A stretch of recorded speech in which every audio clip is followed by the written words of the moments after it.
Good afternoon. My name is Alabo Dayola, and I will be presenting under the course Democracy and International Relations. Under this, I'll be talking on how we can measure democracy. So, we can say democracy is a very complex and loaded term which is applied in myriad ways, and it means more than just the rule of the majority or the most people. And when we talk about LD democratic institutions, it means something more than just systems, which responds to elections whereby the majority of the people select the leader.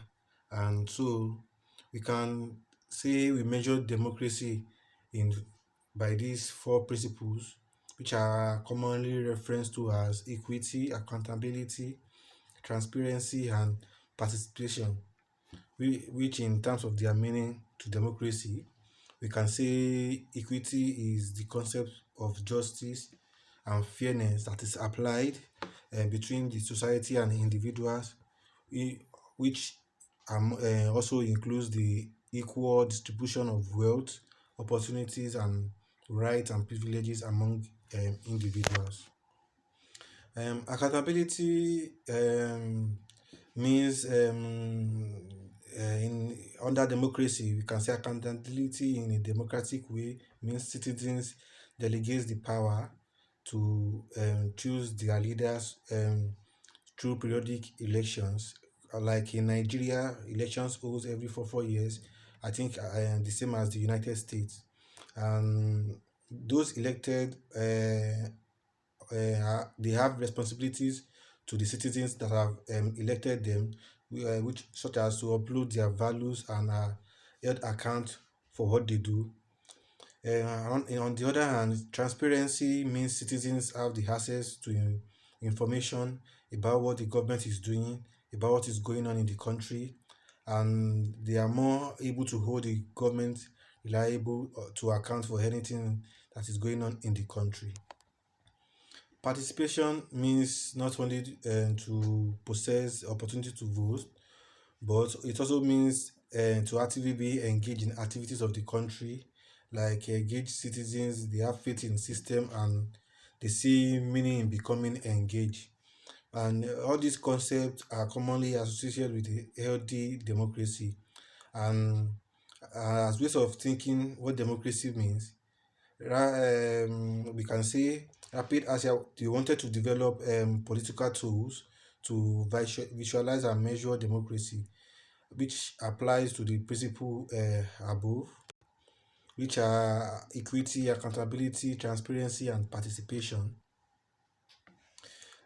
Another aspect in which we can measure democracy means can be gender participation ladder, gender bias score, corruption barometer, and discrimination divergence. The ladder of participation.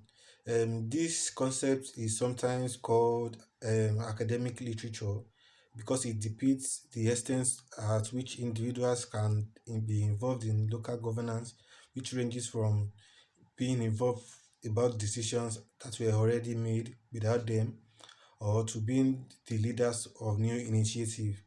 And this ladder has 6 levels, and the average shows where participants see themselves as a particular time. Gender bias score. This tool is used to examine the responses to several bias statements, and it also to the extent of which people agree or disagree about the statement, whether their attitude towards the gender issue is negative or positive. The gender bias score is aggregated average score for the questions, and in this aspect, the higher the score and the higher the gender is being biased. Then we have corruption barometer. This tool examines examples of corruption to see if people can correctly identify themselves. Maybe they can be identified in the society if they are being corrupt, and the results represent the average knowledge of corruption. Discrimination divergence. These are another type of discrimination aside gender-based discrimination because it examines whether people will support or oppose an elected official from some minority groups, such as ethnic or religious minorities. So, in conclusion, we can say all these tools they highlight the key challenges democracy is facing, and they identify ways in which we can build a better and more open system that will be genuine and be open to all citizens, whereby there will be right for everyone to participate in democracy and elect who they want. And it can also help to highlight where there are weaknesses in the system that can corrupt democracy and institution. So this concludes my presentation on this topic on how we can measure democracy. Thank you.